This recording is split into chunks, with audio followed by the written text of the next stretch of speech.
Hi, everyone. Welcome to Hallmark Movie Drafts, the monthly podcast where guest panelists are all Hallmark movie enthusiasts who love to debate, rank, and create definitive top 10 lists of Hallmark movies. I'm Lynn Austin, your host, and joining me this month as co-host is someone who is a key member of the HMD production team. She writes the synopses each month for the eligible movies. Gosh, now it's just going to get a little bit awkward because this is where I usually say, my dear friend. But if you listen to last month's show, the Cedar Cove lead cast draft, you'll know that my co-host today kept talking about friendship and how important it was to her to remain friends with everyone on that show. She mentioned them by name. She was like, I want to remain friends with Yumi Peterson and Jackie Finestone. She even mentioned my dear friend and usual co-host, Erinbeth Cermak. Basically, she wanted to be friends with everyone in that episode except me. So I think I should just say joining me today as co-host is my acquaintance, Dr. Stephanie Preschel. Welcome, Dr. Stephanie. Hi, Lynn. Sorry about that. I mean, I think some could say, was it strategy? Trying to make sure everyone was still friends with me after the draft? I did win You did for, I win. think, the first time, so You did no one will win. ever know. You are a dear friend. I'm just Yeah. teasing you. Today, we are going to celebrate the Hallmark filmography of Niall Matter. But first, incredible news. Our friends at Bissinger's Chocolates, Bissinger's handcrafted chocolatier, is again offering a 15% discount for all of our Hallmark Movie Drafts listeners. Use the code HMD, and that's good now through, believe it or not, December 31st. So, happy Halloween, happy Thanksgiving, Merry Christmas. That's a huge amount of time. We love them so much. Dan Abel is such a great guy. He's going to be coming back onto the show. So, listeners, make great use of that HMD code. Uh, Stephanie, can we talk about Taylor Swift's new album for just a quick sec? I'm Oh my so God, yes. obsessed. I'm so Yeah. obsessed. What's your top three songs? Oh gosh. Oh, this is really hard. I do like a bop, so of course I like Opalite. Oh, yeah, And not gonna lie, I really like Wood. of I course. don't even care what it's about. It's still great. And then Ruin the Friendship, I think. Oh, yeah, that's a good one too. Yeah, my top three are Yeah. Wood, Opalite, and then Canceled. I like Canceled a lot. So, Oh, I like that. I This is a no skip album for me, which is pretty rare. But at the same time, I like pretty much all of Taylor's music. So yeah, if only she were in a Hallmark movie, we could talk about her for 90 to 120 minutes. But today, we are actually going to celebrate the filmography of Niall Matter. He's got 27 movies so far. 10 of them are the OG Aurora Tea Garden Mysteries with CCB. He's got a new Hallmark movie coming out in late November. Hallmark writer Nina Weinman hinted at it when she joined us back in August for her draft. She wrote it, so this is the fifth Hallmark movie she's written that Niall has starred in. Math is hard, but I think it's the fifth. It's called We Met in December. It's Niall and Autumn Reeser, and it premieres on November 27th, which is the Thanksgiving holiday here in the US. And Steph, I know that you're a Niall fan. Are there any particular Niall movies that you absolutely love or maybe not like so much? Your vote doesn't count, so you can say what's truly in your heart. yeah, so I feel like I'm a newer Niall fan. I watched him originally in one of the Father Christmas movies several years ago, and I'm gonna be honest, not really a fan of those. And so I was like, he's okay. And then just like, took a break, but then have watched him more so recently. I've watched all of his movies, and I am much more of a fan now. I feel like one that I've watched a lot over the years is Frozen in Love, and so that's become one that I love to put on. I love that movie. Did you happen to catch him in Providence Falls, the little trilogy three-part series that Hallmark did this year, just a couple of months ago, actually? Yeah, I think that's probably his best role ever, and I would love to see him in more of those roles, like those types of roles in the future. He would make an excellent bad guy. I just loved his whole demeanor as I think the character's name was Bale. something like that. Dale, Yeah, I think something that's like that. right. That's good. All right. I know you're going to do the trivia round in just a couple of seconds, right after we introduce this month's panel. Let's just get started now. They're all Niall Matter super fans. They're all experienced drafters. First up, she won the Mystery Series Premieres draft back in March. She's usually my co-host. In fact, when I first asked her to be my co-host when first launching this podcast, she said, okay, but only if you'll do a Niall Matter draft and let me draft in it. And so here we are in season 4, and I'm keeping that promise. Hi, Erinbeth Cermak. It took me a couple of years. Like this was a long one in the making. It kept getting pushed. It was like, we'll do it next year. We're here. We are We're here. here. And my dear Niall, yep, I've Yeah. enjoyed getting ready for this one, let me tell you. So tell everybody what's on your screen background here. Well, my background is two-sided. On one side, I have Niall in all his Eureka glory when he played Zane Donovan on Eureka. And on the other side, I have him in his more recent Hallmark role. And it says, if you didn't love me at Eureka, you don't deserve me at Hallmark. I fell in love with him on Eureka. He played a bad boy. It was, not like mean, not a bad villain character, but he was a bad boy. He came in as a former prisoner for the government. So yeah, it was a Is good this a role for sci-fi him. thing? It's a Sci-fi sci-fi thing? thing. If you have not watched Eureka, it was originally on the Sci-Fi Channel.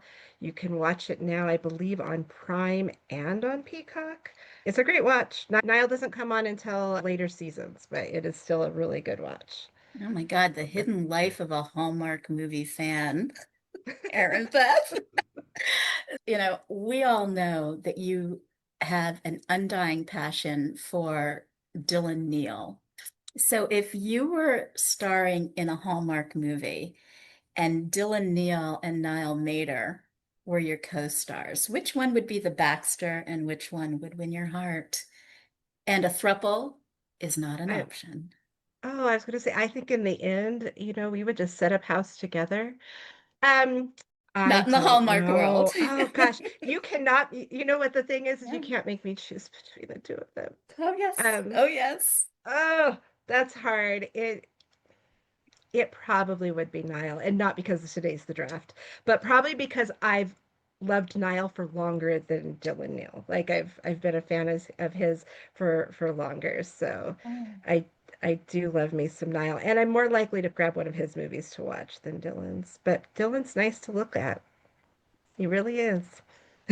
Finally, it's revealed. Niall trumps Dylan Neal and Aaron Beth's heart. You heard it here. Only Listen. because I was forced to choose. Let's make that very clear. In I my know. world, I don't have to choose. In your world, it's a throuple. Okay. We get it. We get your vibe. All right. So you're coming into this match with no extra leftover veto power. So good luck Oh, because your two I frenemies know. on the panel, they have power. So you sit back for just a sec, okay? And then we'll get to the trivia round. So next up is a panelist who won the Valentine's theme draft back in February. It's still one of my very favorite HMD shows. She's making her 4th appearance as a drafter. She's someone who, if you're friends with her on Facebook, is known for single-handedly screwing up your Facebook ad feed with her Facebook Marketplace finds. Don't worry, Meredith, I'm not going to mention that chair. It's okay. We can let that go now, okay? Welcome back to the show, Meredith Lewanowicz. How are you?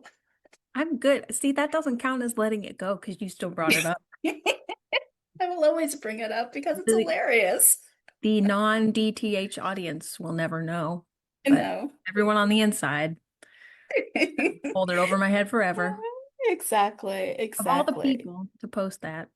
Yeah. For I'm doing you. great though. I think it was the Taylor Cole draft. I could be wrong, but in one of your drafts, you compared Michael Rady to a cinnamon bun. And that is such an accurate description, and it has stuck and it's resonated with so many of us. So I'm wondering, is there a food group or a sweet treat that Niall Matter speaks to you through? Hmm. I was thinking more in the stuffed animal realm, like a teddy bear, but if I had to pick a food, honey comes to mind because he's just like a wholesome little sweet something. He's like that honey bear, you buy the honey and it's shaped like a bear. That's him. Honey bear, I can work with that. I think that's beautiful. That's It's what a his good wife calls description. him. Is it really? No, I'm gonna say Excellent. that is.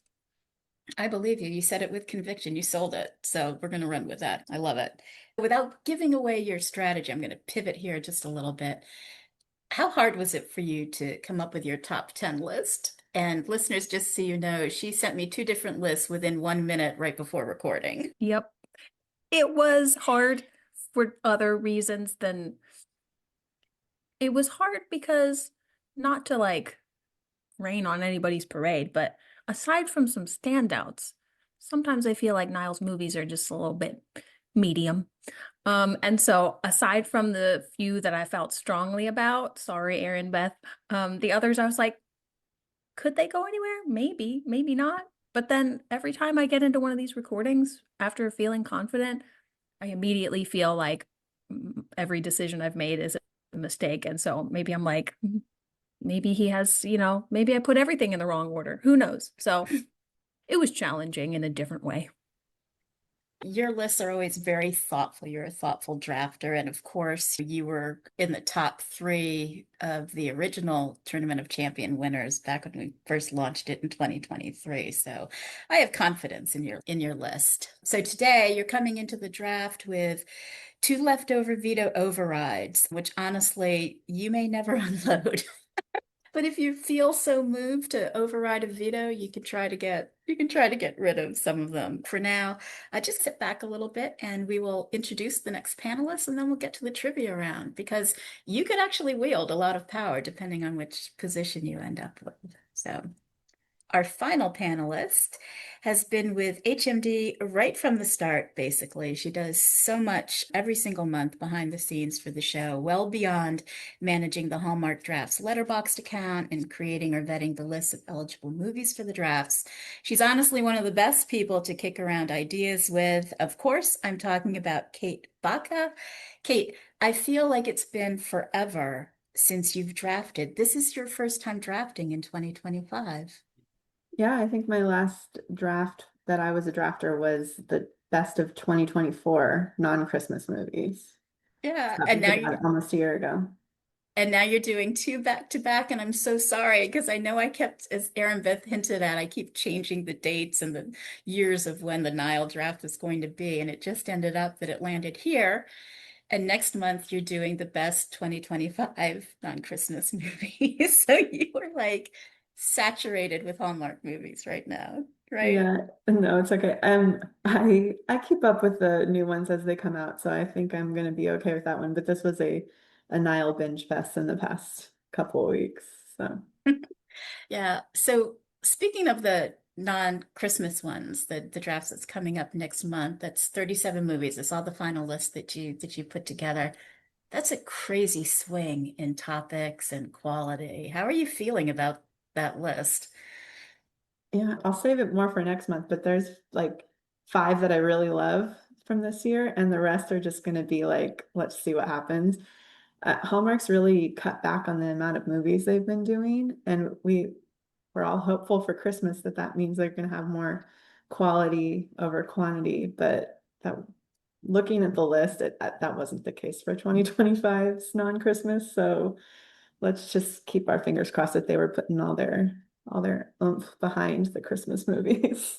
Yeah, I'm right. I'm with you on that one. Absolutely. So listen, Meredith and Erinbeth won their matches this year. So they're both already in the Tournament of Champions. So you need to win this draft or next month's draft in order to be eligible for the tournament. And the reason I'm bringing this up is because last year you made it to the finals against Jenna and Cece. And Jenna, just by just a point or two, snatched that big honking crystal trophy. It's really huge. Right out of your reach. So you got one of the runner-up trophies, which is more demure, and Meredith has one of those. I'm rooting for you. I can't play favorites, but I am rooting for you because Thank you. these two No, are already in it. I'm very happy with the list that we like. Cece and Jenna and I think we all really drafted movies that we loved. It just happened that more people liked Jenna's list than the rest of ours, but I'm happy with the list I ended up with, so I'm proud of that smaller trophy. Yeah, exactly. Actually, now that I'm looking at, all of you guys on the screen, Stephanie's in the tournament as well. Oh my God, who is going to help me through the championship rounds? All, we are all in it. All right, I'll worry about that later. All right, so Kate, you have a veto and a veto override coming into this match that you have left over. So depending on your drafting position, you could have a lot of influence in the final list as well. All right, let's switch into gameplay mode. Let's talk eligibility for this draft. It's very straightforward. Niall needs to be the lead actor, no cameo appearances, no supporting roles, which makes his performance in Providence Falls ineligible, even though he was awesome in it. You can see the list of 27 movies on the HMD Letterboxd account at Hallmark Drafts. Let's talk drafting positions for this match. There are 3 of them, A, B, and C. You guys know the drill. Drafter C picks positions 10, 7, and 3. They get a veto and a veto override. Drafter B picks positions 9, 6, 4, and 2. They get only 1 veto because they get 4 picks instead of 3, so more opportunities to get their movie titles onto the final list. And drafter A picks positions 8, 5, and the number 1 position on the list. They get 1 veto and a bonus veto, so that's basically the number 1 movie and 2 vetoes. So how do we determine who gets to be drafter A, B, or C? That is where Stephanie and the trivia round comes in. The first person to answer 1 question correctly gets to choose whether they want to be drafter A, B, or C, and they'll be first up in the veto order. The second person to answer a question correctly will choose their drafting position from the remaining 2, and they'll be second in the veto order. And the third person will get whatever is left over. So, Stephanie, I've talked long enough. It is all yours now. Good luck, everybody, with the trivia round. All right, so we just have a few rules for trivia. So you can't answer the question until I have finished asking the question in full. Once I've finished asking the question, raise your Zoom hand and then wait for me to call on you. And then, of course, you can answer. I'll let you know if your answer is right or wrong. If you're wrong, you can't guess again until the other drafters have made a guess. And if no one knows the answer, we will move to another question. Does anyone have any questions? Wonderful. All right. Get those Zoom hands ready. First question. In Frozen in Love, which stars Rachel Lee Cook as Mary, the first time Niall's character Adam goes into the bookstore, he wants a cup of coffee. He believes he needs to buy a book in order to get that cup of coffee. What is the topic of the book that he buys? Erinbeth. Quilting? That is correct. And there is no coffee to get No with that coffee to book. get. No coffee. Not at all. All right, our next question. In Aurora Tea Garden Mysteries, Heist and Seek, a famous headpiece was stolen at a fundraiser. What was the headpiece known as? This one's a little bit tricky. No. Erinbeth, do you want to guess? Stephanie, I'm sitting here thinking, I'm glad I didn't get that question. I want to say it was like Liebenstein or Liechtenstein or something like that, but I can't remember. Yeah, it was Lester's Gift. So you're on the right track. Oh, yeah. Okay, our next trivia question. In the trilogy of Finding Father Christmas, Engaging Father Christmas, and Marrying Father Christmas, what is the name of Aaron Krako's character's Miranda's famous father? Meredith. Was it James? Yes, do you remember the last name? It's okay if you don't. Yep, James Whitcomb. And Kate, I Wow. saw your hand was came up right after Meredith. So To be honest, I only had the Whitcomb part, so between the 2 of us, we would have done. you got it. Amazing. So great job. Trivia is tough. It's so much more fun to ask the questions than to try to answer them, right? 100%. All right. Well, congratulations, Erinbeth. you get to pick whether you want to be drafter A, B, or C. Which one would you like? You're muted. I'm sure you're saying something brilliant, but you're muted. I just told you the secret to life right then and there, but I won't repeat it. Harder than answering the question or coming up with trivia is picking your drafting position because it is difficult. Two vetoes or four picks. I mean, that's generally the choice between it. But I think I'm gonna go with A, drafter A. All right, Erinbeth has chosen drafter A, so she gets picks 8, 5, and the number 1 pick, and she gets basically those 2 vetoes, which is good because you were not coming into the match with any extra veto power, so you're gonna be able to hopefully hold your own. Meredith, that leaves you with drafter C or drafter B. What are you thinking? You have 2 veto overrides. Good luck. Yeah, this was tougher to choose between, but I think I want to be drafter B. I don't need more overrides in my life. You don't need any, no one needs any more overrides.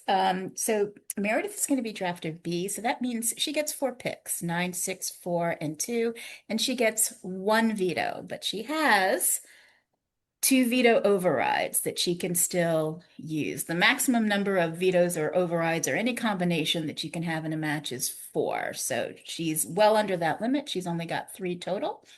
So good luck to you on that. And Kate, that means that you are going to be drafter C. You'll kick off the beginning of the list. You get positions 10, 7, and 3. You have a veto and a veto override, and that is exactly what you're bringing in to the match as well. So you basically have 2 vetoes and 2 veto overrides. So you're maxed out at 4. You're still good with that. You don't have to get rid of anything before the match. So we are good to go. All right, Kate, whenever you're ready, tell me the movie that you want to place at number 10. All right, number 10, I'm going to start with Frozen in Love, which we've already briefly discussed so far today. Frozen in Love at number 10. Okay, so that is Niall, starring with Rachel Lee Cook. It's from 2018. When a struggling bookstore owner, Mary, and the bad boy of professional hockey, Adam, that's Niall, are teamed together to help facilitate an image makeover for each other. Their mutual animosity and attraction sees them struggle to achieve their goal. And when I was looking up Niall's filmography on this, he won a Leo Award for Best Performance by a Male in a Television Movie for his performance as Adam. And the Leo Awards are the official awards program for the British Columbia film and television industry. So it's basically like our Emmys over here. So tell us why you think Frozen in Love, with his, award-winning performance, belongs at the bottom of the list at number 10. This better be good. To be honest, when I first just made a list just based off of memory of watching these movies, this one was a little higher. And as I rewatched them, it sunk down to number 10. I think it's very firmly a product of its time. It is 2018 cookie cutter Hallmark. If they made this now, they would have taken Niall's bad boy character a little farther. But in the end, it's very standard Hallmark. But with 2 of my favorite leads, so that was enough to keep it on the list, and it made number 10 on my list. Okay, good reason. Erinbeth, you're first up in the veto order. What do you think about Frozen in Love at number 10? I would like to say that take Niall out of the picture. She just called a Rachel Lee Cook movie standard. There is not a single Hallmark Rachel Lee Cook movie that is standard Hallmark. She elevates every movie she's in, and I don't believe it's your number 10. I think you're like, I'm gonna get somebody's veto right out of the gate because Frozen in Love at number 10, seriously? Oh, Well, you have 2 that's vetoes. killing me. I know I do. I know I do, but this is 10. And so like Meredith could say, yeah, I agree. Now I'm gonna play it at 9. So, I'm not gonna veto it. It's at 9. Okay, It's on the list. Wow. Oh, this is killing me. I'm Of vetoing it. I course you're can't. Frozen in vetoing it. Love cannot be number 10. You got your wish, and I will be floored if this is actually number 10. Redo Well, it. let's see before Kate makes another pick. Meredith, you have a veto override. Do you think this movie should stay at number 10? I'm so torn right now. This movie wasn't on my list, and I agree that if it's going to be on here, it should be at 10. But that's the question. Is it worth using one of my, obviously precious veto overrides? Because something else lower could, I don't know, because if it's going to be in the bottom half of this list, like if it's going to be 6 through 10, I can live with that. But if Erinbeth is thinking that it should be even higher than that, I don't like that. And I don't like to play dirty, but Erinbeth is my friend and I'm comfortable, being mean to my friends sometimes. But I'm just torn. I'm torn. Erinbeth She and I was may she was diverge in our bullying me opinions. before, so you know. I did send her know. a threatening text message, She but did send me a threatening text. So this is so difficult. I don't want to make this podcast last 3 hours just by my waffling. I'm going to get spicy and I'm going to use my veto override. Meredith came to play. Risks in life. We're just gonna dust off one of those veto overrides you've been carrying around forever. So you've unloaded that. Two birds, one Erinbeth is never stone. going to Marco Polo me again. Okay. Frozen in Love is locked in at number 10. Kate, well done. Look what you did. Beth, you've drafted with me before many times. I am not a veto puller. I never have been. I really had that at number 10. I think I just find it so hard to believe that someone would play it on at number 10 or not even have it on their list, Meredith. Gosh, what am We I think, drafting with? oh my gosh, Stephanie, we're only at number 10 and the wheels are already off the bus. Did you see this coming? No, not at all. I have their list since I'm doing the scoring, but I wasn't expecting it to play out that way. So, Right off the bat. All right, Meredith. Knowing that Frozen in Love didn't even make your list at all, I'm very curious to know what your number 9 is. Let's hear it. I think I'm going to offend people today. Number 9 is Come Fly With Me, which surprised me, but it's there. 2023, Heather Hemmons is Emma, Blitz Fitzgerald, Niall Matter is Paul. After landing a spot on the Thunderbirds team, Emma is an Air Force pilot who must find a way to balance flying, taking care of her young daughter, and her budding romance with Paul, a widowed father who owns a sporting goods store and has a daughter who's interested in flying. This is the post Rip in Time renaissance of Niall Matter. And so even though the movie it's not basic, but it's basic adjacent, you can still see that little extra twinkle in Niall's eye and his acting performance in this movie. Also, the heart condition adds a little spice, for lack of a better. Wow. There's a better way to say that. But I don't know what that way is. So I had trouble remembering what happened at the end of this movie. I was like, they go to the thing and the girl kind of has a moment. And then I just thought, they go to the hospital and it's like, oh, sorry, you guys are cracking up. It's making me cry. And I was like, and then she's fine. But I forgot that no, she actually got a heart transplant and there was a whole flying to get the heart thing. And so while I was watching it, I was like, oh, this is better than I remember. So that puts it in the unique zone for me. But it's still not like, wow, what an amazing movie that it deserves to be, any higher than this. So, yeah. So that was awesome. I've just made a note to myself that never to put you and Yumi Peterson together on a panel because Yumi was the one who was sad that the mom didn't die at the end. She wanted movies to be sadder, and you're all about the stress of, a child in a heart condition. Meredith, I love you. Come fly with me at number 9. Erinbeth, you are first up in the veto order. I'm still laughing at the thought that, you're sitting in a writer's room and someone says, we need to spice this movie up. I know, a kid with a heart condition. spicy. Just Meredith. Um, I wanted to not like this movie because the premise is so stupid. Let's be serious and corny, and it knew exactly what to do. I mean, come on, a kid with a heart condition, transplant, she has to fly to go get it. But I did like this movie. It was a fine movie, and I think 9 is an okay spot for it. It's not one of my favorites, but I didn't hate it while I was watching it, so it's good at 9. Kate, do you like spicy heart conditions, or how do you feel about this movie at number 9? Heather Hemmons is in this, and she always does a great job. What do you think? Yeah, I think maybe the word you were looking for instead of spice was like maybe melodrama, perhaps. That might have worked. This is Heather Hemmons. I think this is her best role. I like her all the time.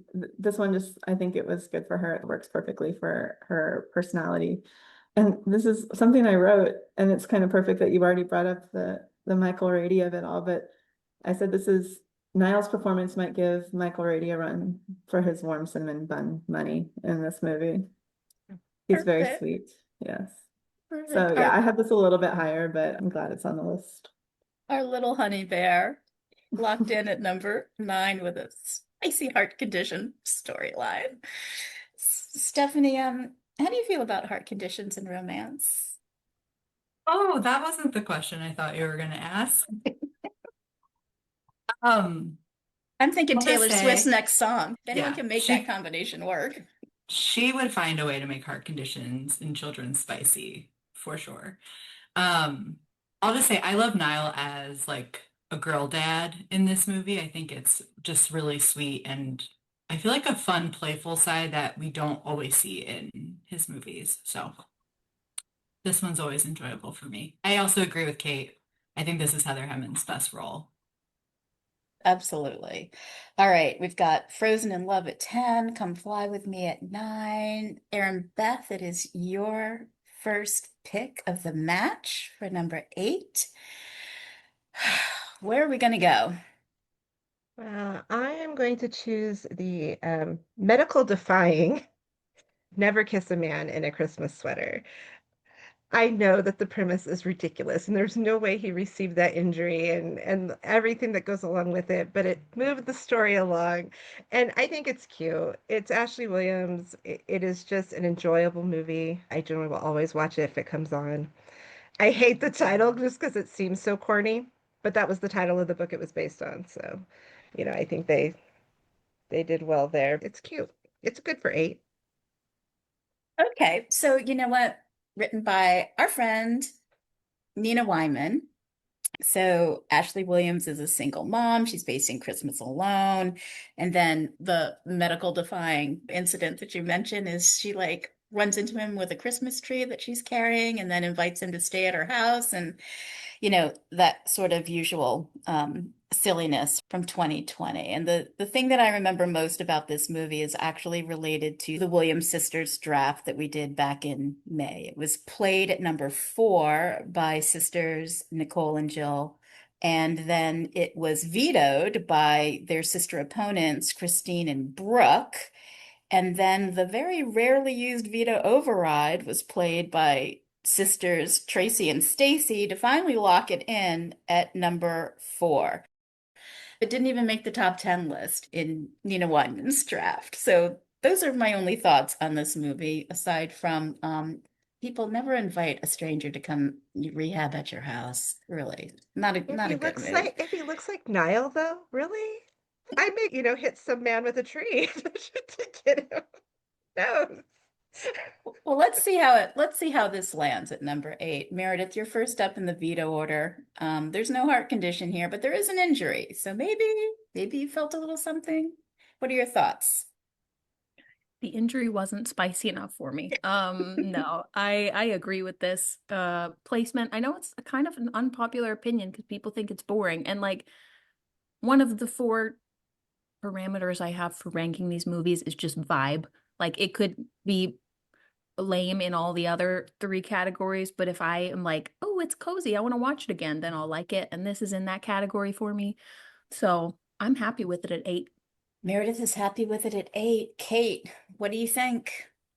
Yeah, I had this at 7, so I'm happy it's here as well. I think it's Hallmark cheese in the best possible way. You take two of Hallmark's finest leads, you mix in one of our favorite, most prolific writers, and you throw in like a half-baked troop plot and sorry, I won't say that word. A lot of Christmas, a whole lot of Christmas. You can say the word. Were you going to say Okay, a shitload? shitload of Christmas. Of course. Yeah, it's fine. And you know, you get this really cozy movie that my memories of it, it was 2020. Like this one stuck with me because we were just all locked up. That it was like the perfect movie for that. And it's not a great Hallmark movie, but it still sticks with me. It's all the cozy, cheesy Hallmark feels. I love that you said Hallmark cheese because Mhm. we all know Hallmark has their own line of wines. And of course, they should be selling Hallmark cheese. Like, why aren't they doing that? Full credit should go to you, Kate, if they launch that. That's fabulous. All right, Never Kiss a Man in a Christmas Sweater. I struggle with that title too, Erinbeth. That's locked in at number 8. Kate, it's right back to you. What are your thoughts on 7? What should sit just above this Hallmark cheese? I think I'm going to go with Stop the Wedding at number 7. Oh, Stop the Wedding, Rachel Boston. So many great folks in this. This is another Nina Weinman movie. Stephanie Bond co-wrote it with her. So this is from 2016. When a young single attorney finds out that her charming aunt is getting married to a TV star known as much for his failed marriages as his acting career, she tries to stop the wedding and finds love along the way. Alan Thicke is the TV star. He plays Niall's dad. This was ranked number 6 in the Rachel Boston draft. It didn't make the top 10 list in Nina Weinman's draft, but that's only because she's written so many bangers. That's the only reason, because we all love Alan Thicke, or at least I love Alan Thicke, and I think Kate might love Alan Thicke. Why did you choose this for number 7? I mean, Growing Pains was one of my favorite shows as a child, so I Yes. will always have a soft spot for Alan Thicke. I love seeing him overact in this movie, which is definitely what he's doing. I think Rachel and Niall are very good, and this brings me to my point that I do not buy into this narrative that Niall suddenly became a good actor a few movies ago. This is his first Hallmark movie. He's perfectly good in it.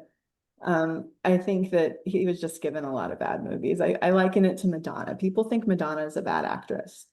Like, have you seen A League of Their Own? She's great in that movie. Who's that girl? It's not a great movie. You got to take what you're given and make the best of it. I think that's what Niall did for many years on Hallmark until he was able to get some roles that he could really sink his teeth into. I think, the CCB of it all speaks for itself. I support what you're saying there. So Stop the Wedding at number 7. Erin Beth, I know you like Rachel Boston. I know you love nothing more than a wedding movie. What do you think of Absolutely. this? Except for a I wedding planning movie.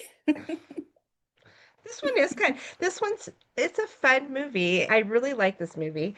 I think that Alan Thicke is great in it. I think that Rachel and Niall are well paired in it. Their anger toward each other and frustration, but you can still see that they can come out on top with falling in love. I love a movie where they have to chase people. Where it's like, oh, they're going to be over here, or we're going to have to find them and chase them. It's almost they put mystery in there. Where are they in Vegas? Is Elvis marrying them? I like it. I am good with it at 7. I think that's a great place for it. Meredith, it all rests on your shoulders. Is Stop the Wedding going to stay at number 7? You going to veto it? What do you think? This was my number 6, and so I'm comfortable with it being here. I agree, the performances make it good. It's not boring. Yeah, that there's a lot of fun in this movie, so I'm happy with this ranking. So we have Frozen in Love at 10, at 9, Come Fly With Me, at 8, Never Kiss a Man in a Christmas Sweater, at 7, Stop the Wedding, and at number 6, Meredith, what do you think you're going to throw at us? This is a tricky one. I'm trying to decide whether to move up my number 5, and I think I'm gonna do that. I'm gonna go with Love at First Dance. Okay, that's 2018. This too is a Nina Wyman movie. So So far, Nina's getting some great representation on this. Becca Tobin is Hope. Niall is Eric. Hope is tasked with teaching Manhattan's former most eligible bachelor how to dance for his extravagant society wedding.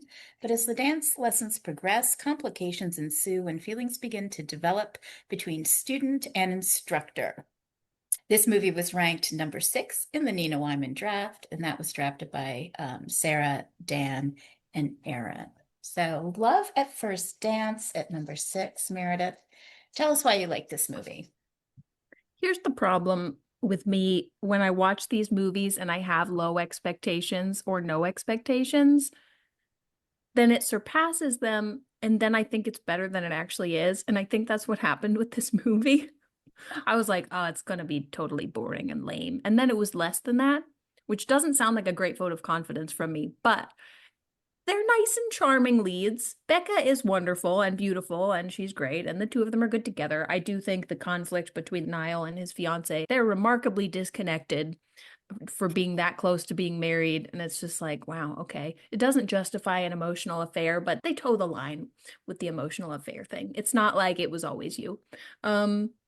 But I also just have a soft spot for dance. So many of these movies where there's someone in a profession like dance or photography or painting, they're like, they didn't hire anyone who could actually do those things well, but they hired 2 actually good dancers. And do I believe that this woman was good enough to get this choreography job from this like supposedly world-renowned choreographer? No, but she was nice and the dancing was nice, and Springtime in New York is fun, and I think they actually filmed it there, which also took me by surprise.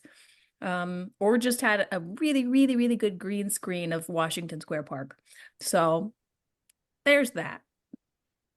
I love a good dance movie too. There will be a dance themed draft in 2030, maybe 2029, who knows? There are a surprising number of movies that have legit dancing storylines in them, believe it or not. So there is that. Love at First Dance at number 6. Erinbeth, what do you think about this movie? I would like to recap what Meredith said.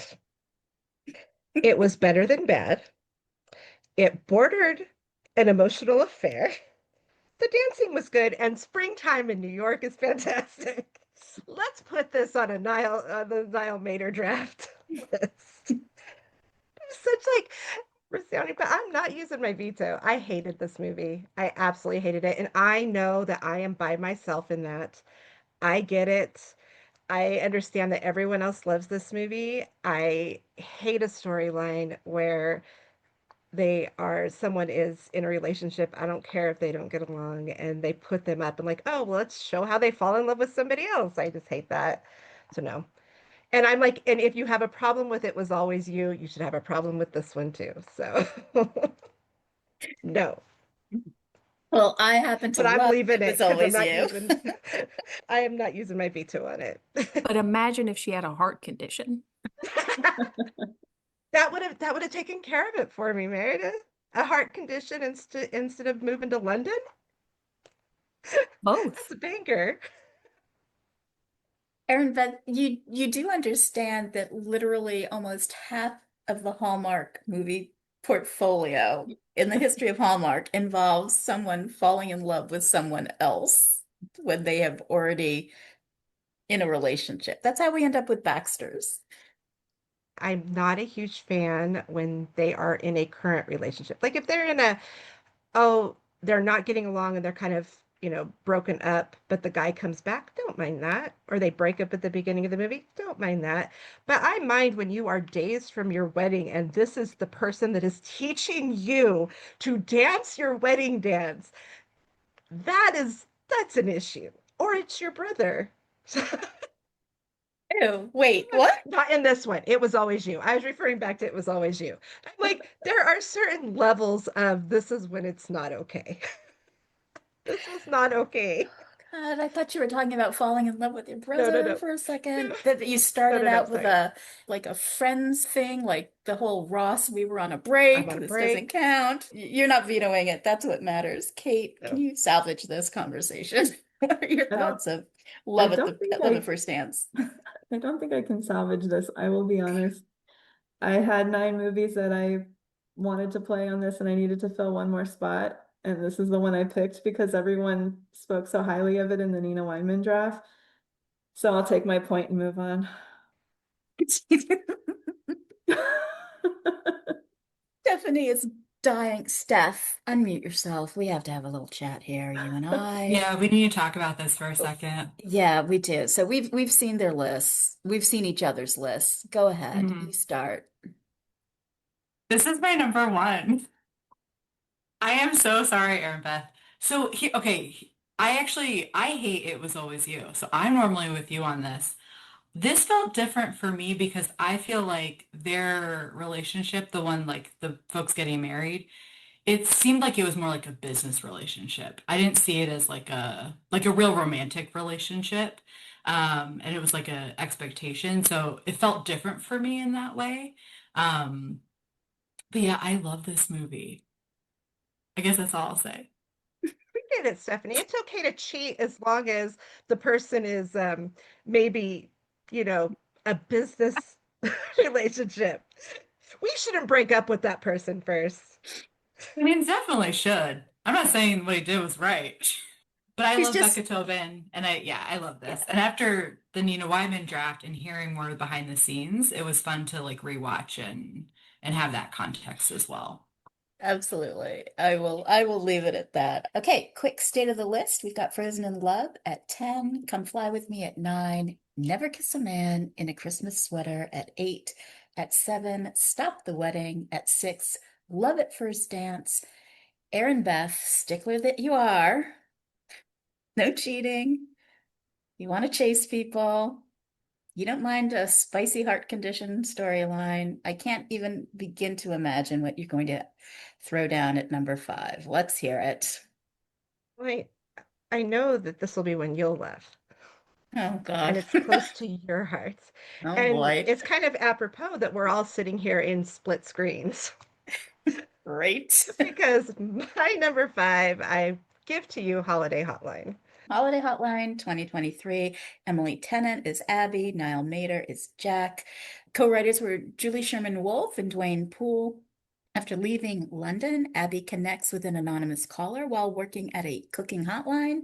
The caller is a single dad named, quote, John, who Abby unknowingly has become smitten with in real life.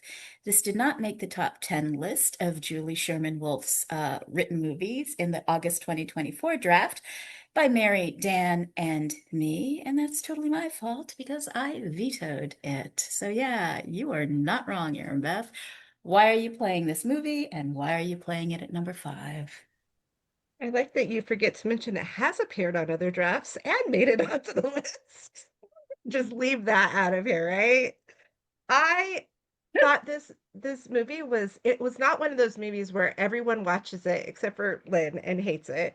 It wasn't it wasn't a movie where you're sitting there and you're like, I'm gonna like this because it's a Christmas movie. It starts at Thanksgiving, so you're making yourself all the way through. They're not falling in love in a week. And I loved the way they, put them each in the same room, but they weren't in the same room. And it was just a really nice movie. And I agree, Niall makes a good girl dad. I really like it. And there were no other people relationships that we needed to work around in this one. So I was good with it. I like their romance and they play well off of each other as well. And the supporting cast is good. There's Oh, the the supporting cast is the fantastic. guy who scoots around in a chair who's not Matty Finocchio. He's somebody else. I can't think of his name, but Erica there you go. Tuvlin. Who is it? Erica Tuvlin. There you go. All right. Holiday Hotline at number 5. Meredith, what is your take on Holiday Hotline, and what do you cook on Thanksgiving? I make a great cranberry sauce. It's got wine in it and spices because I like spicy things. This movie is weird for me. I ranked it higher than this, which surprised me because I think it deserves accolades for what it does well and for the uniqueness of it. However, when it comes to my personal like of this movie, I think this is a fine spot. 5 is a fine spot because I've established before that fake English accents from people who aren't great at them make me upset. And I was bothered. I know why they had to do it, but I just really wish that her actual person self had been American and she had done some kind of like real Southern accent for, I don't know. Her British accent just really took me out of the film. And so that bothers me. So I'm actually happier with this placement than with my placement. But it's a fun film because of the things that Erinbeth mentioned, the innovative way they filmed it, the humorous moments. I don't think the ending was handled very well, but it's an interesting movie. So I'm okay with 5. All right, Meredith is okay with 5. You'll have to send me your recipe. I make my own cranberry sauce too, and it has spices in it, but it doesn't have wine in it. So maybe we can switch. We can exchange recipes on that. Be good. So Erinbeth played Holiday Hotline at number 5. Meredith says it's okay. Kate, you are still sitting on a whole bunch of vetoes and veto overrides. What are you thinking about Holiday Hotline at number 5? I had this much higher. I was tempted to veto it, but I've seen this game played many times, and the way that Erin Beth and Meredith just talked about it, I'm worried we might not see it higher. So I think I'm going to take my point with it at number 5 and be happy with that. Listen to Kate getting another point here. Okay. Kate's going to take her point at number 5.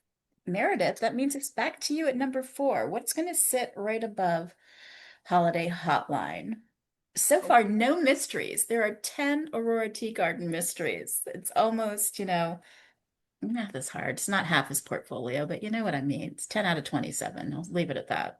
I do like the Aurora Tea Garden movies, but my number 4 is going to be Finding Father Christmas. This is, I think it's the first in the series of 3, I believe. 2016 with Erin Krakow. She's Miranda. Niall is Ian. Wendy Malick is in this. I just love her. Christmas for Miranda is a painful reminder of the family she never had. Her mother died when she was young. Oh, we should tell Yumi about this movie.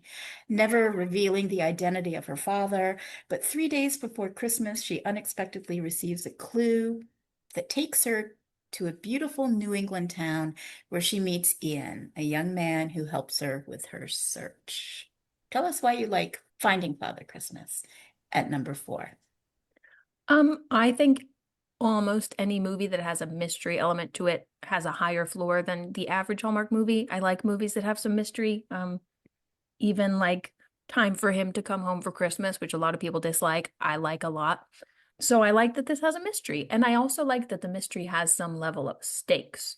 Is there a scandal going on? Is this family going to find out her sort of relation to their, late patriarch, and just unraveling the mystery of who her dad was and what happened. So I think it's charming. Erin Krakow is obviously always wonderful. Niall, I feel like, is still just average in this movie, but the two of them together are great. And yeah, Wendy Malick is great, and she brings a sort of gravitas to the screen, especially given the stakes of the movie. She seems like someone that you wouldn't want to anger. And so having her be this character that is kind of involved in this secret, I think ups the stakes of the movie. And it's in a cute little, well, it's set in a cute little New England town, so that's fun.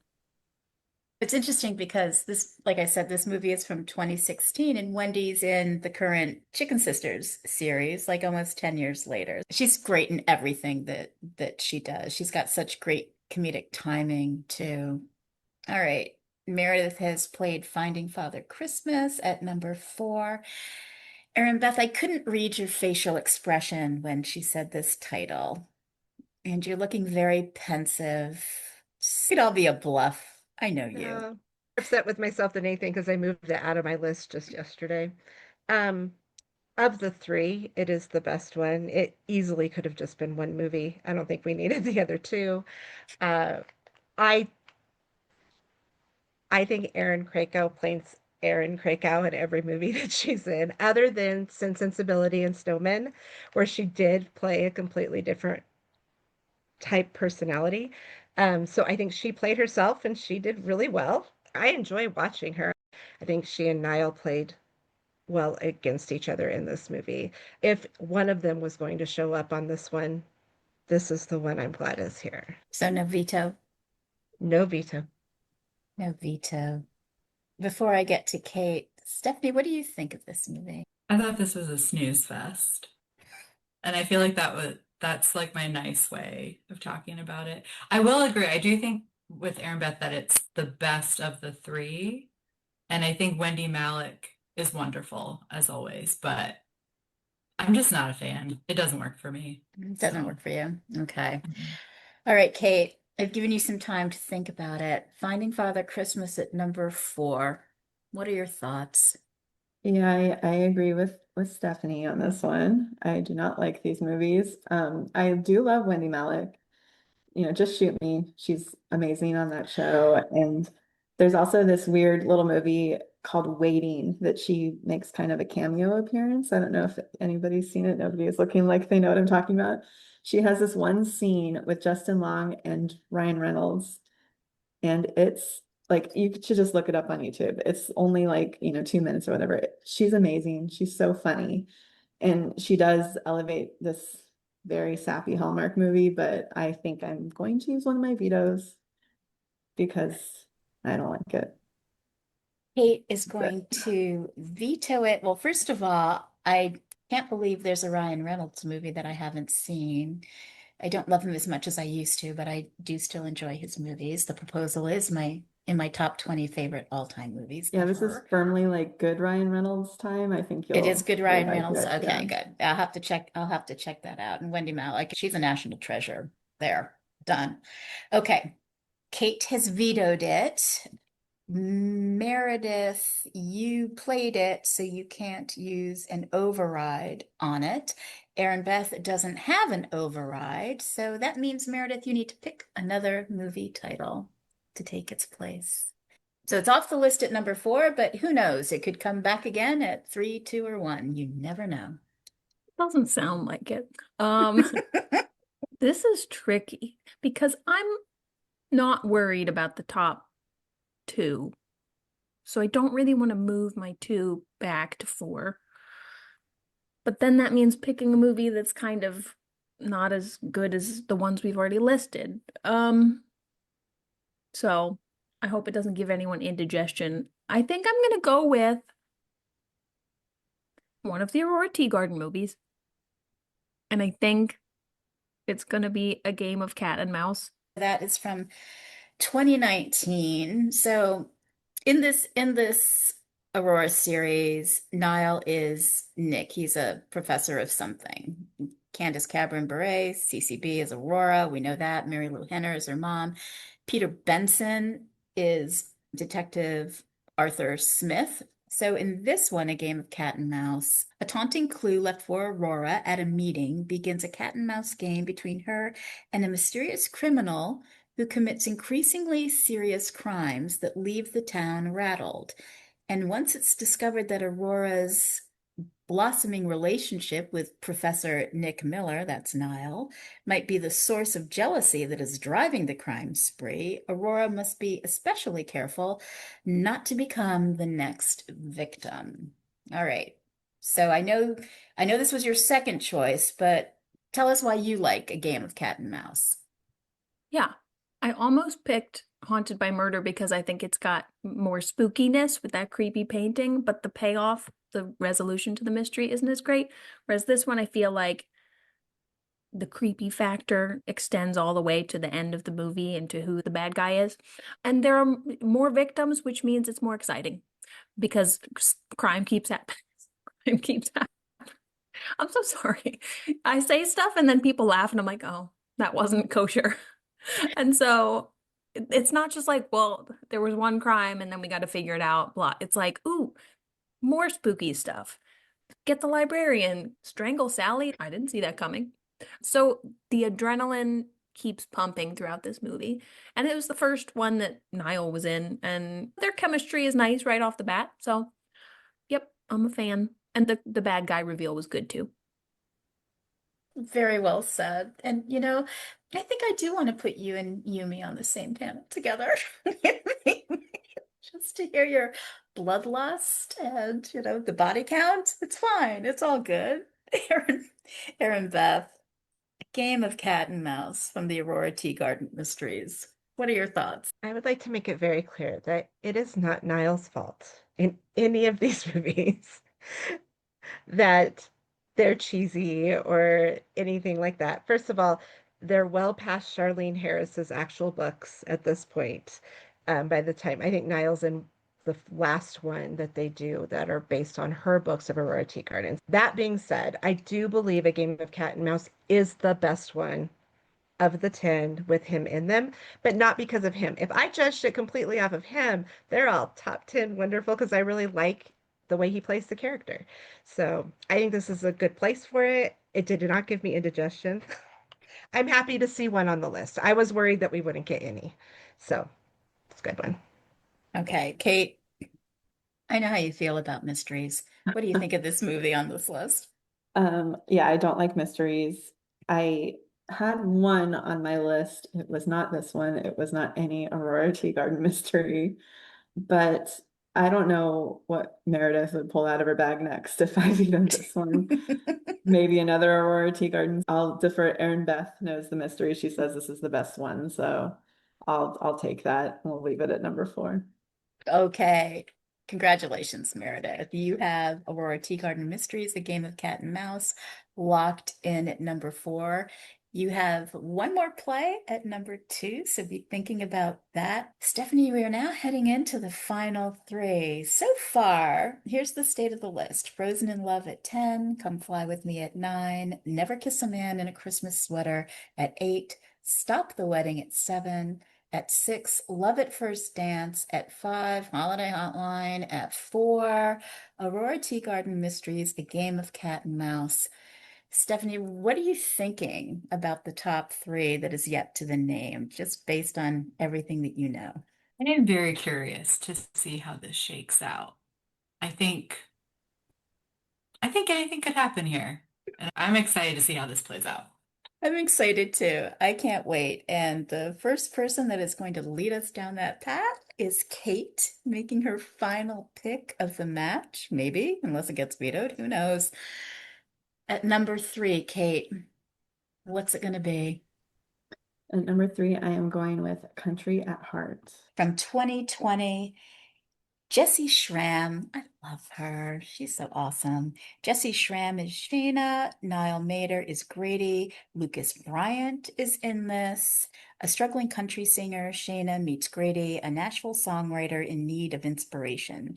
Teaming up to write a song, their work gets complicated, but results in both a hit song and true love. And fast fact, Niall says that he learned to play the guitar for this role. He sings and plays the guitar in this movie, as does Jessie Schramm.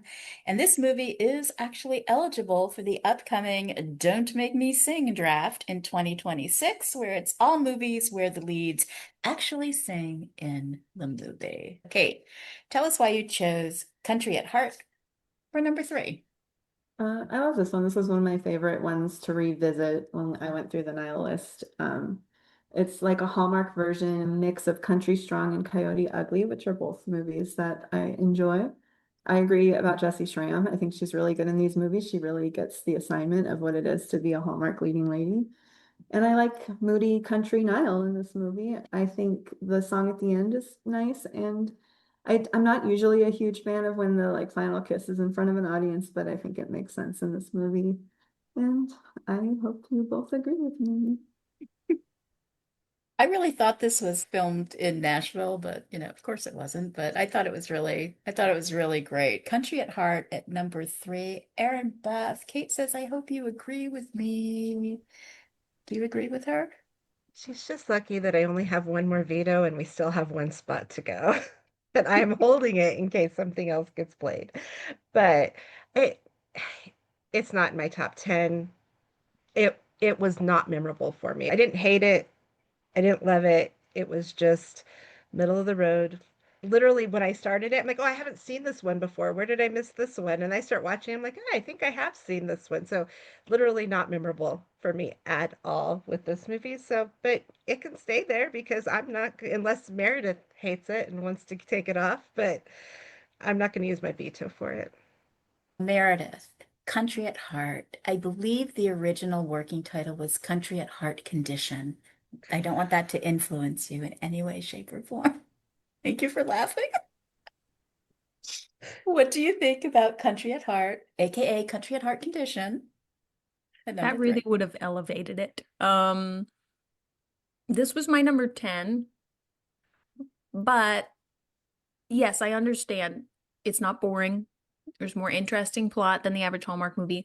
What I remember most is the country songs sounded a little bit generic, and it was very, very orange. It was a very orange movie. Also, as much as I am a peacemaker and I like when everybody gets along, I wish that Duke Sterling had actually just been like an actual bad guy, but then it made it like not really. So I wish they just stuck to their guns and he was sort of a baddie. But this is an interesting movie. When she and Niall sing together, it sounds nice. I can get by with this at 3. That's fine. I'm not worried about our top 2. I don't think the top 2 are going to be a drama fest. So if this is 3, that's fine. The ringing endorsement for a number 3 pick. It's staggering. It's not memorable, and it's okay. Kate, I like your pick at number 3. I like it too. Oh my gosh. Duke Sterling, was that Lucas Bryant? Was that Yeah. Lucas's character? Yeah, I totally get it. Okay, great. So Country at Heart, number 3. Kate, you are all done. You can sit back and relax unless you want to throw a veto or an override at some point at 2 or 1. Meredith, we are ready for your final pick of the match at number 2. What is going to sit above Country at Heart? You've been saying that you were not worried about the top 2. Let's Yeah. hear it. My number 2 is This Time Each Year. From 2024, Allison Sweeney plays Lauren. Niall is Kevin. This was directed by K. Crystal Lowe. She's Rita in Signed, Sealed, and Delivered. And I'm sure you guys have all seen this. She just announced that she has stage 3 breast cancer. So we are all sending her prayers and positive vibes as well. This was just like a day or two ago. We're recording this on the October 12th. So Kevin and Lauren are a married couple who seem to still be in love, but have been separated for nearly a year while co-parenting their young son, Charlie. Kevin wants a reconciliation and is celebrating nearly 1 year of sobriety. Lauren's mother is visiting for the holidays, and Lauren admits she hasn't told her mother that they're separated yet. So they decide to pretend they're still together, which could spark a renewed romance.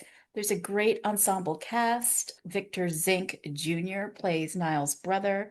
There's, I never get her last name right, Laura Saltis, I think it is, Colleen Wheeler. Charlie is played by Ezra Wilson, was in a few episodes of Virgin River, and this movie was ranked number 5 in the Allison Sweeney draft, which was done by Jenna Happy and Erinbeth, believe it or not. Meredith, tell us about this movie and why you believe it should be number 2 on the list. Yeah. Number 1 is the performances of the leads, both Niall and Allison. I mean, especially Niall. They carry the weight and emotion of this film very well without it being melodramatic. Before I rewatched it, I thought, oh man, that one was pretty depressing, right? But no, they strike a good balance of honoring the weightiness of their situation while also bringing in some levity with like his family and the mother's situation, like the fake cruise thing. One of the things that really makes 0 sense though is that he was working at a bar after this whole time. Like, in what world does that ever make any sense?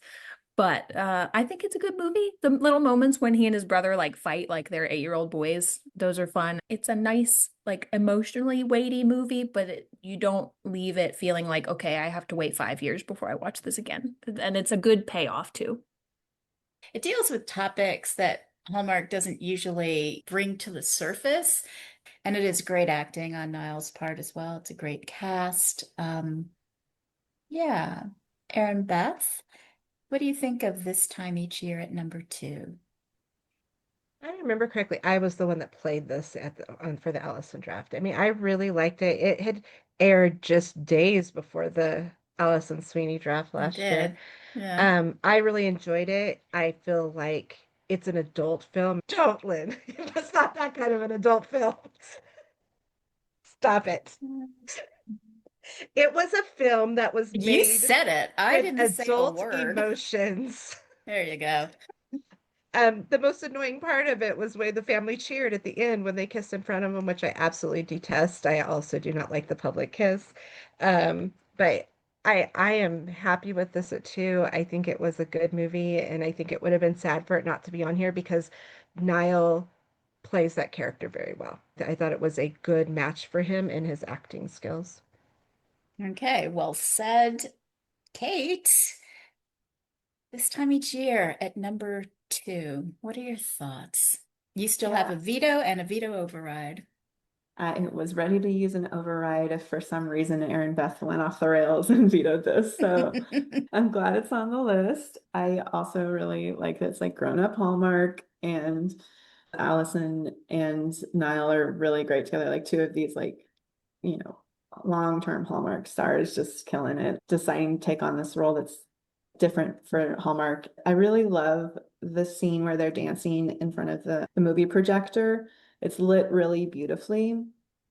I then hate that it's one of the dumbest reasons for the all is lost moment is that they break the little angel statue ornament thing. But when you're making these Hallmark movies, you have to hit certain beats, and that's the way they decided to do it in this one. So I'll look past it because everything else is so good. So I'm very glad it's on the list. It's a good pick for number 2. All right, you guys, here we go. At 10, Frozen in Love. At 9, Come Fly With Me. At 8, Never Kiss a Man in a Christmas Sweater. At 7, Stop the Wedding. At 6, Love at First Dance. At 5, Holiday Hotline. At 4, Aurora Tea Garden Mysteries, A Game of Cat and Mouse. At 3, Country at Heart. At 2, This Time Each Year. And at number 1, Erinbeth is going to play what? Would you guys kill me if I played an Aurora Tea Garden movie? Because I just truly feel that at this point, everybody listening, everybody here knows exactly what movie is going at number 1 because there is absolutely no movie that belongs in this spot but this one. Best kiss of the century. Oh my goodness, it is Rip in Time. Ah, I'm so glad it is ribbon time. Thank you for your sanity. From 2022, of course. Niall is Rip Van Winkle Jr., Tori DeVito is Sarah. When organic former Sarah meets a man who claims to be from 1787 named Rip Van Winkle Jr., she soon discovers old-fashioned romantic feelings that might be just as crazy as his story. This movie has a kiss in the rain scene, which is so fire, and it makes this movie eligible for our Best Kiss draft in February 2026. This was ranked number 1 time travel movie, which was done by Dan, Bran, and Brian in July of 2024. This was ranked number 14 in the One Tree Hill lead cast. Top 15 mega draft in September 2024 by Jen, Kate, Emily, and Jessica. Every time this movie is eligible, it seems to make the final list, but you never know. You never know, Erinbeth. Tell us why you have placed it at number 1, aside from that kiss in the rain. Um, as I've said, I have loved Niall for a very long time, and he went through a time on Hallmark where he just wasn't getting good roles. Had nothing to do with him. The stories weren't great. And so I feel like Rip in Time started the Niall-essence. It's like this time where he came into his own in Hallmark and he got to Hang really just, on. yes, Niall Sans? Niall-essence. Yes. That's what it was Continue. because they started, he played in that movie. I don't know. Maybe they saw that kiss and decided, wow, this guy really can be a leading man in a good movie. And they started casting him in movies that were decent and that allowed him to show his acting skills. Rip in Time is funny. It's a time travel movie, which I love. They play well off of each other. They have really good chemistry. And, you got the mystery. There's a whole bunch just wrapped into this one movie. It's just a great movie. And I think, and I don't know many people that don't like it. I don't think it's vetoable, right? Right? I think number one is where it belongs. Meredith, does this belong at number one? This is number one from day one. It brought us the sentence, I've learned things from a remarkable woman who wears pants, and that is good. That's favorite line.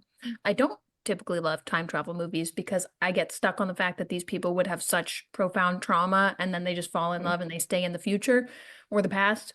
But I like that they figure out that why he's there and that he's from the past, and so he has an inner circle of people who understand that he is not from their time period, so he's not the only one who knows, so that can alleviate his trauma, and he reconciles with his dad, so it's not just like all it's fine. It cushions the time travel trauma for me, and it is funny, and that is the best kiss on Hallmark, so here for it all day every day. Well, I don't know if it's going to be the best kiss on Hallmark. We have to wait until February to see what that panel comes up with because there's an amazing slate of eligible movies for that draft. But, it would be in my top three for sure, if not my top one. I don't know. I'm glad I'm not drafting that. Kate, Rip Time at number one. Is it going to stay here? How do you feel about Men in Caves? Men in caves, that's an interesting question. Yes, this is staying here. I'll answer the first question first. I don't have a strong opinion about Men in Caves, but now you've given me something to think about. There you go. The I've talked about this you just mentioned on the One Tree Hill draft. I think I'm the one who drafted it on what's the competition last year? I forget what it's called. The championship? The championship. Competition. What's it called? Oh Good my Lord, God. Kate. Sorry, I'm not even drinking today. I noticed that there's no wine. And I know. I was thinking wine cave. I was doing like a little play on word for you. Okay, I like guys Never and mind. games, but Okay. okay. All right, No, go okay. So ahead. I've said a lot about this movie. I love this movie, and so I wanted to shout out something I haven't said on a previous draft. And one of my favorite performances in this is Eric Keenlyside, I think is how you would say his last name. He plays Tori DeVito's dad. I think he does a really great job in this movie. There's the scene when Niall's figuring out what happened and they're telling the story of Rip Van Winkle, and her dad is so great in it. It's just a really one of my top 5 all-time Hallmark movies. It's perfect. I'd be shocked if anyone thought this wasn't ending up at number one. So It is number one. It's Bearded Niall at number one, actually. I think this is the only Bearded Niall movie on this list. All right, listen, guys, great job. Way to go. Stephanie, how about you and I figure out what happened in our little side hustle here? What was your top 10 ranked list? And then I'll give mine, and then you can tell me how much I lost. It's okay. Okay, so luckily we're virtual, so people can't throw tomatoes at me, but my number 10 is Rippin' Time. I am Okay, so sorry. just explain yourself. When I saw that come Hey, through to me, I was like, are you so kidding? Meredith sent a virtual tomato, thank you. Um, I love mysteries, so I have a few of those on my list. I also really enjoy Rippin' Time. I rewatched almost every movie for this draft, and I think because I've enjoyed Now More Later, it made me enjoy a lot, like just more of his work. And so I agree. The Kiss is incredible. When I got everybody's list, I said to Lynn, is it everybody's number one because of The Kiss? And She's like, so why? Why? why? Like, I why? I'm also not a huge time travel person. But I do love me some Nanny Carey, and having Tori DeVito and Hallmark has been a treat. So yeah, okay. Sorry, that was a really long way to say. Number 10 is Rip and Time. Rip and Time. Number 9, Aurora Tea Garden Mysteries Reunited, and It Feels So Deadly. 8, Frozen in Love. 7, Stop the Wedding. 6, Aurora Tea Garden Mysteries Haunted by Murder. 5, Come Fly With Me. 4, This Time Each Year. 3, Holiday Hotline. 2, Family History Mysteries Buried Past. And 1, Love at First Dance. Talk about one that did not make the list that we didn't bring up. Would you talk about Family Histories Mysteries? Yeah, I love this movie so much. I also love Janelle Parrish, so having her and Niall together was a true treat. One of the things I really liked is that there was just so much Niall in this movie. Because I know sometimes with the Hallmark movies, the woman is typically the feature, so there's more of her. But I felt like for a mystery, even though there's typically a duo, it just felt, I don't know, it felt different. I think partly because they had such a long friendship, where a lot of times the mysteries, they're kind of newly meeting each other and kind of developing that relationship as they go. But yeah, I really, really enjoy this movie. This is one, I would say, a top mystery movie for me too. Awesome. Awesome. Okay. Here's my top 10. At 10, Aurora Tea Garden Mysteries, Haunted by Murder. At 9, all right, I did it. Holiday Hotline. I hope you're happy, everyone. Only because you wanted the point. Yeah, she totally just wanted the point. That was my thought too, I Erinbeth. did. I did. Because you know what? It could have been Christmas at Dollywood. So here we go. Okay. At 9, Holiday Hotline. At 8, Come Fly With Me. At 7, Family History Mysteries Buried Past. At 6, This Time Each Year. At 5, Country at Heart. At 4, Love at First Dance. At 3, Stop the Wedding. At 2, Frozen in Love. Cannot believe it's number 10 on this list. At number 1, of course, Rip in Time. And I think we'll just build on what you said, Steph, about family history mysteries. In my head, I have Niall playing the twin as well, even though he doesn't. But in my head, he does. So that's it. How'd you do? How'd I do? How much did I lose by? So Break we it to did me gently. okay. But Really? because you put Holiday Hotline on your list for the point, you beat me 9 to 8. Yeah. So that was a very good strategic move, Lynn. Thank you. Thank you. All right. 9 by 8. It's okay. We can call it a tie because you know I don't believe in that movie. All right. Let's hear everybody's personal list. Steph's been keeping score. And again, if there's a movie that we didn't talk about at all, feel free to mention that after you've gone through your list. So let's do it in the veto order. Erinbeth, what was your personal list starting at 10, going up to number 1? Cannot wait. Okay. Number 10 is A Christmas Together with You. Number 9, Aurora Tea Garden Mysteries, A Very Foul Play. 8, Never Kiss a Man in a Christmas Sweater. 7, Family History Mysteries, Buried Past. 6, Stop the Wedding. 5, Holiday Hotline. 4, Aurora Tea Garden Mysteries, A Game of Cat and Mouse. Thank you, Meredith. 3, Frozen in Love. I tried, Lynn, to get that up higher. 2, This Time Each Year, and 1, Rip in Time. I want to talk about A Christmas Together with You. It was another one of those, they're going, I don't know why. I just like it when they have to go somewhere. And it had the cutest dog, like any movie with a dog. I'm just gonna love it. But it was enjoyable. I liked them having to find, and lost the character's name right now, the ex-fiance that that was in this other town and the mystery that surrounded that and everything. And then her relationship with Niall was really good. I enjoyed A Christmas Together with You, and I've watched it several times. I know it's not Yeah. everybody's favorite. So it's a road trip movie, basically, which I do know you like, Panda, from 2021. So Frank, who's really like her Frank, there partner we go. throughout all of this, they're going on Mhm.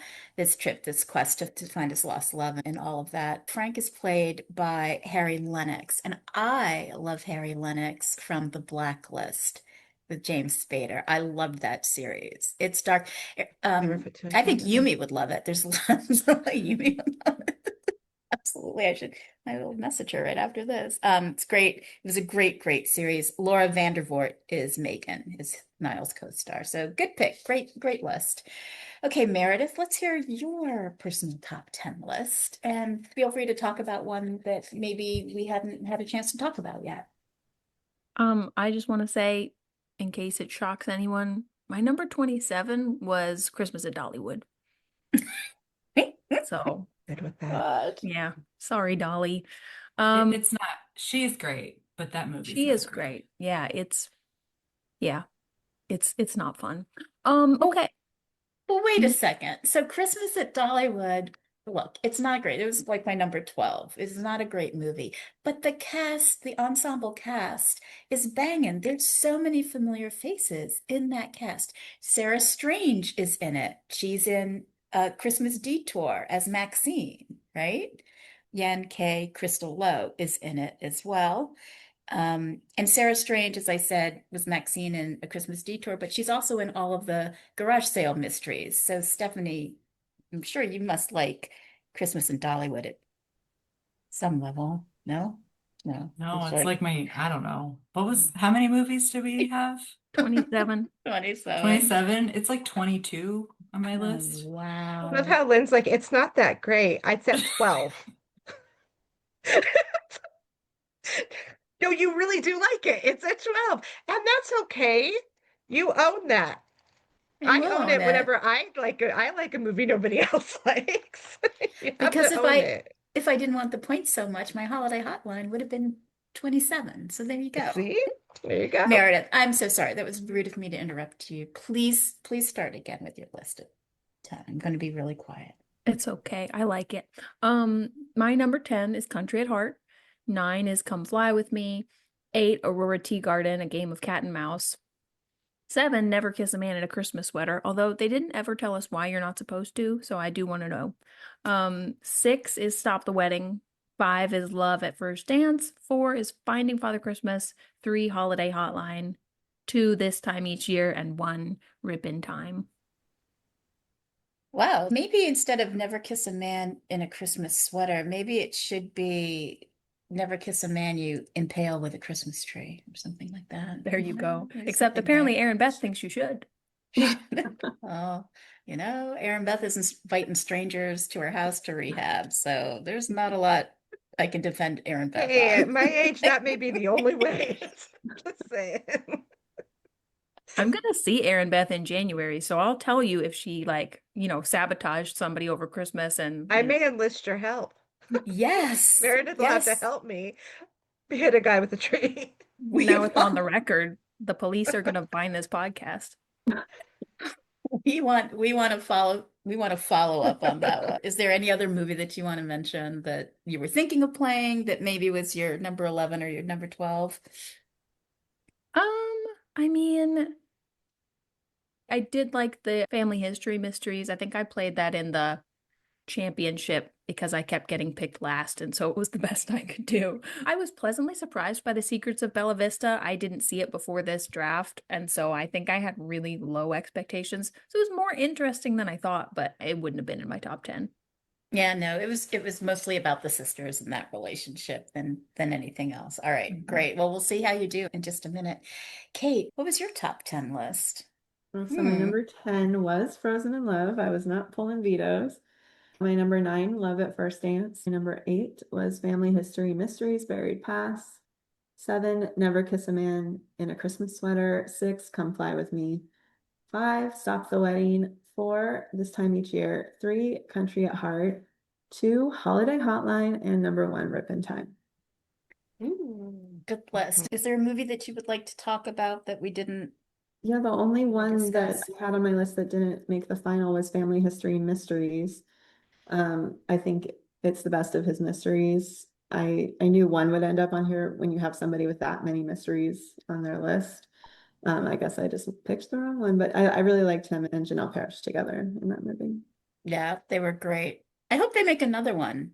Hallmark If seems to so, really be like they're like burning off all these like mystery islands they filmed, and I don't know if they're making a lot of mysteries anymore. We'll see, but that would make me sad because I love the mysteries, but I know you're not a huge fan of no, mysteries, so I'm but they have surprised. already announced, they've announced like there's some curious caterers that have been announced, and I think there's more Jodie Sweetin ones. Like they probably have some contracts that they still need to fulfill. So maybe we'll still see Yeah, some.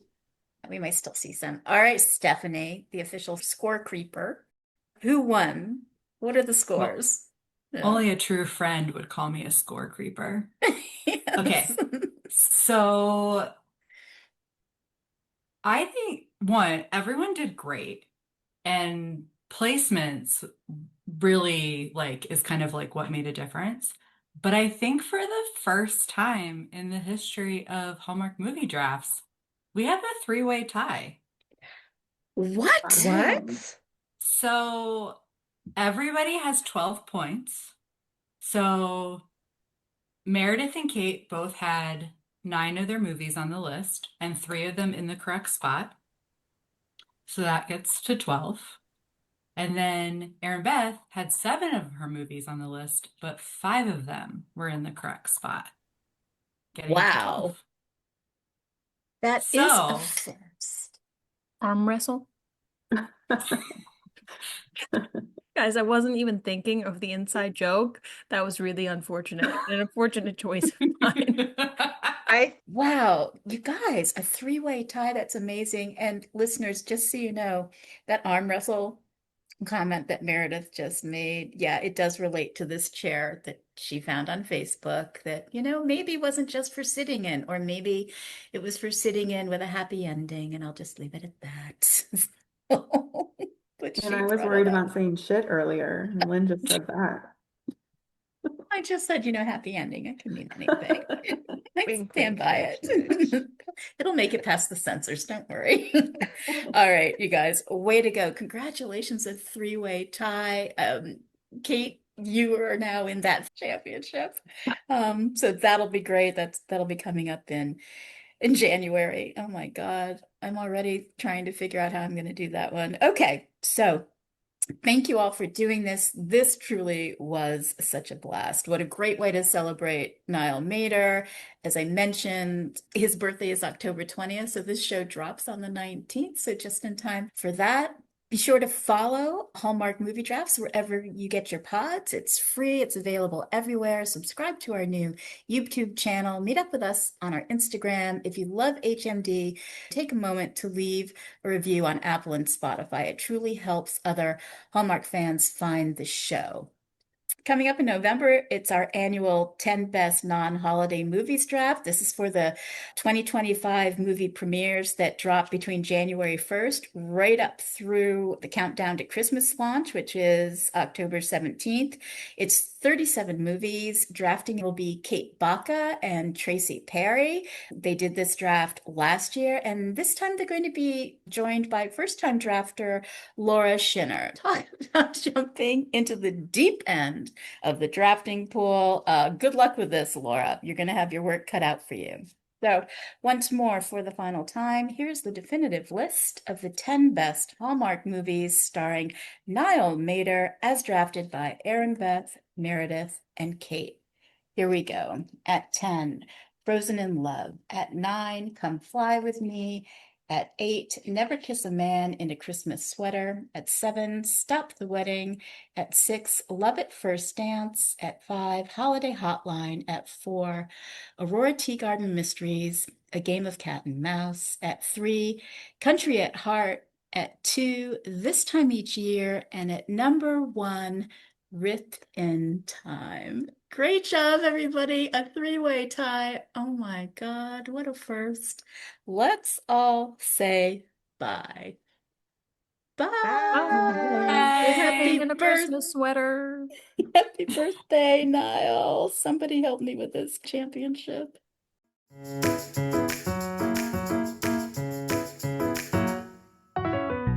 Hallmark Movie Drafts is a monthly production. Like the show? Leave us a review. Spread the word. Help Hallmark movie fans find us. Follow the show at Hallmark Movie Drafts on Instagram. And subscribe to our YouTube channel. We just started one. It's free, I promise. Stephanie Preschel creates the movie synopses using descriptions from IMDb or Hallmark.com as a base.